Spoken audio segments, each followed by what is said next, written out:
Assalamualaikum warahmatullahi wabarakatuh. Nama saya Nur Laila, NIM 1915036133 dari kelas Sistem Informasi C. Di sini saya akan menjelaskan teori-teori adopsi teknologi, yaitu model TAM, model DPTB, dan model UTAUT. Ini berdasarkan hasil search saya sendiri. Oke, kita mulai saja ya. Yang pertama dimulai dari pengertian adopsi inovasi teknologi. Inovasi merupakan istilah yang telah digunakan secara luas dalam berbagai bidang, baik industri, jasa, pemasaran, maupun pertanian. Secara sederhana, oleh Adams pada tahun 1988 menyatakan, an innovation is an idea or object prepared as new by an individual. Dalam perspektif pemasaran, Shimamura tahun 2003 menyatakan bahwa inovasi adalah suatu ide, praktek atau produk yang dianggap baru oleh individu atau grup yang relevan. Sedangkan Coulter pada tahun 2003 mengartikan inovasi sebagai barang, jasa, ide yang dianggap baru oleh seseorang. Dari berbagai definisi di atas, dapat dijelaskan bahwa dalam suatu inovasi terdapat 3 unsur yang terkandung di dalamnya. Yang pertama adalah idea atau gagasan, kedua metode atau praktek, dan yang ketiga produk atau barang atau jasa. Untuk dapat dikatakan dengan sebuah inovasi, maka ketiga unsur tersebut harus mengandung sifat baru. Sifat baru tersebut tidak mesti dari hasil penelitian yang mutakhir, namun di sini dinilai dari sudut pandang penilaian individu yang menggunakannya, yakni masyarakat sebagai adopternya. Oke, ini teknologi acceptance model atau yang disingkat TAM. TAM pertama kali dikembangkan oleh Davis pada tahun 1986. TAM disusun untuk menjelaskan dan memprediksi penerimaan individu terhadap teknologi informasi. Peneliti sistem informasi telah menyelidiki dan mereplika TAM. Dari hasil penelitian menyatakan bahwa TAM valid dalam memprediksi penerimaan individu terhadap berbagai sistem teknologi informasi perusahaan. Dari Chin dan Todd pada tahun 1955. TAM adalah adaptasi dari Theory of Reasoned Action atau yang disingkat TRA yang menetapkan 2 keyakinan, yaitu persepsi kegunaan, perceived usefulness, dan persepsi kemudahan, perceived ease of use, sebagai penentu sikap terhadap niat perilaku dan penggunaan teknologi informasi. Dan di dalam TAM, niat perilaku untuk menggunakan mengarah ke penggunaan teknologi informasi. Terkadang, faktor yang dikenal sebagai variabel eksternal atau pelatihan pengguna, karakteristik sistem, partisipasi pengguna dalam desain, dan sifat proses implementasi dipertimbangkan dalam model TAM. TAM mungkin merupakan salah satu model yang paling banyak dikutip dalam bidang penerimaan teknologi. Selama dekade terakhir, model ini banyak mendapat dukungan empiris yang substansial. Karena TAM mengabaikan pengaruh sosial pada adopsi teknologi sehingga memiliki keterbatasan ketika diterapkan di luar tempat kerja. Namun, ada beberapa variabel sebagai variabel eksternal perlu ditambahkan ke TAM untuk memberikan prediksi penggunaan sistem yang lebih konsisten.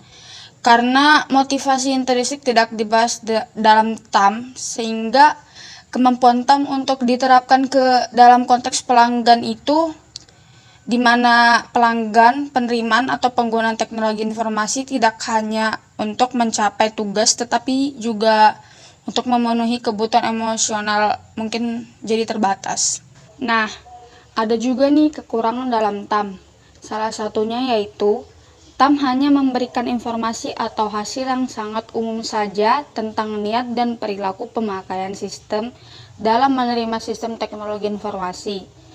Perilaku pemakai sistem teknologi informasi di TAM tidak dikontrol dengan perilaku yang membatasi niat perilaku seseorang tersebut. Selanjutnya ada The Composed Theory of Planned Behavior atau yang disingkat DTPB.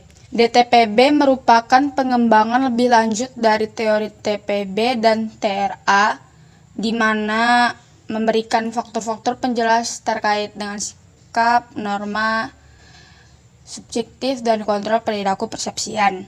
Penelitian yang dilakukan mendasarkan pada teori sistem informasi keperilakuan The Decompose of TPB yang pertama kali diperkenalkan oleh Taylor dan Todd pada tahun 1995, di mana itu merupakan pengembangan dari TRA dan menunjukkan bahwa model TPB mempunyai keunggulan yang lebih baik daripada model TPB dan model TRA. Unified Theory of Extents and Use of Technology atau yang disingkat UTAUT.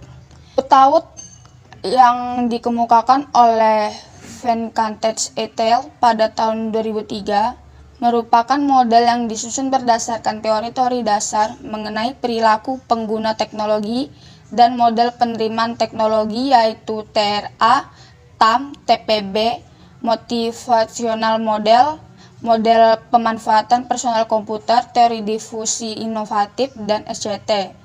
Model ini terdiri dari 4 variabel sebagai determinan terhadap tujuan dan penggunaan teori informasi yaitu ekspektasi kerja, ekspektasi usaha, pengaruh sosial, dan kondisi pendukung, serta 4 variabel sebagai moderator antara determinan dengan tujuan dan penggunaan teknologi informasi, yaitu jenis kelamin, usia, pengalaman, dan voluntariness.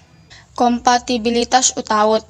Boten menyatukan kompatibilitas terintegrasi yang dikembangkan oleh Karahana Agarwal ke dalam model UTAUT yang dikembangkan oleh Venkatesh Morris untuk meningkatkan penjelasan kekuatan model UTAUT. Selain itu, bertujuan untuk memberikan pemahaman yang lebih menyeluruh tentang bagaimana fenomena kognitif model UTAUT dibentuk dengan mengidentifikasi dan menguji kondisi batas baru. Karena penelitian ini berencana untuk menyelidiki hubungan antara kepercayaan, kompatibilitas, dan persepsi perilaku, dengan demikian mengukur perilaku penggunaan aktual tidak signifikan. Karena penelitian ini adalah cross-seksional, maka lebih pada mengukur niat perilaku daripada menggunakan perilaku, menghindari potensi masalah analisis retrospektif. Karena penelitian ini adalah cross-seksional dan tidak menguji periode waktu yang berbeda, maka hubungan yang diusulkan oleh Venkatesh dan Morris yang berkaitan dengan pengalaman tidak dapat disalin secara tepat. Itu saja sekiranya penjelasan dari saya.